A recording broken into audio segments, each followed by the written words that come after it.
โอเคအားလုံးမင်္ဂလာပါရေမထုံဘလော့ကနေကြိုဆိုပါရခင်ဗျာကျွန်တော်ဒီခေါက်ပြောပြပေးမှာပေါ့နော်ကျွန်တော်ဒီ TikTok ရဲ့နေအောင်ပေါ့နော်ကျွန်တော်တို့ပန်စလုံးအလားထည့်ဖို့ထည့်နေပြောပြပေးမှာဖြစ်ပါတယ်ကျွန်တော်ကောဆုံးနေတယ်ပေါ့နော်ဒီမှာပေါ့ Google လေးကိုတွားလိုက်ပေါ့နော် Google ကိုတွားပြီးတော့လို့ဒီမှာပေါ့နော်ကျွန်တော်ရေးထည့်တဲ့စက်လို့ရေးထည့်ပေါ့ Podcast ဆိုလို့ပေါ့နော်ဒီမှာရေးထည့်လိုက်ပါရေးထည့်ပြီးတော့လို့ကျွန်တော်တို့သူ့နှိပ်လိုက်ပေါ့နော်နှိပ်လိုက်ပြီးတော့ဒီအပေါ်ဆုံးမှာပေါ့နော်ဒီမှာအပေါ်ဆုံးမှာပေါ့ဒီအပေါ်ဆုံးပေါ့နော်အဲ့ဒါဒီတစ်ချက်ဝင်လိုက်ပါဝင်သွားပြီးသွားလို့ရှိလို့ချင်းဒီမှာမိတ်ဆွေတို့ကကိုပေးချင်တဲ့နာမည်ပေါ့နော်ကျွန်တော်ကတော့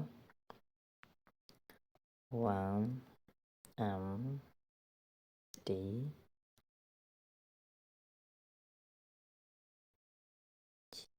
S လောဆိုပြီးတော့နော်ကျွန်တော်ဒီနာမည်လေးထည့်ရပါအဲ့ဒါမိတ်ဆွေတို့ကြိုက်တဲ့နာမည်ကိုတိုက်ရှာပါနော်ဒီပုံစံလေးလှတယ်ပေါ့ကိုလှတဲ့နာမည်လေးပေါ့နော်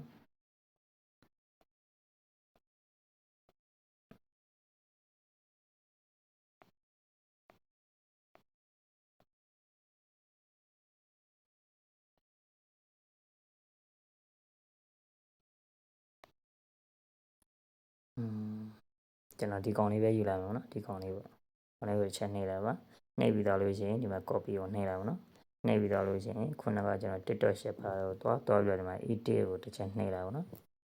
နှိပ်တော့ဒီအပေါ်ဆုံးကနေရာမှာကျွန်တော်တို့ဖြတ်လိုက်ပါနော်ခုန copy ကူးလာတဲ့ဟာတွေကိုပေးချလိုက်ပါဟုတ်လားနော်ချလိုက်ပြီးတော့ကျွန်တော် save ကိုနှိပ်လိုက်ပါနော်ကို file ကိုနှိပ်လိုက်ပါဒါဆိုရင်ကျွန်တော်ပြန်ထွက်လိုက်မယ် okay ပေါ့နော်ဒါဆိုရင်ဒီမှာဒီပုံစံမျိုးလေးရသွားပြီပေါ့နော်အားလုံးကျေးဇူးတင်ပါတယ်ကျွန်တော်ရဲ့ဗီဒီယိုဖိုင်လေးကိုစောင့်အောင်ကြည့်ပေးတဲ့တူးစီတိုင်းကိုကျွန်တော်ကျေးဇူးတင်ပါတယ်ခင်ဗျာကျွန်တော်အားရင်အားသလိုဤပညာလေးတွေကိုပြန်ပြီးတော့ကျွန်တော်ပြန်ပို့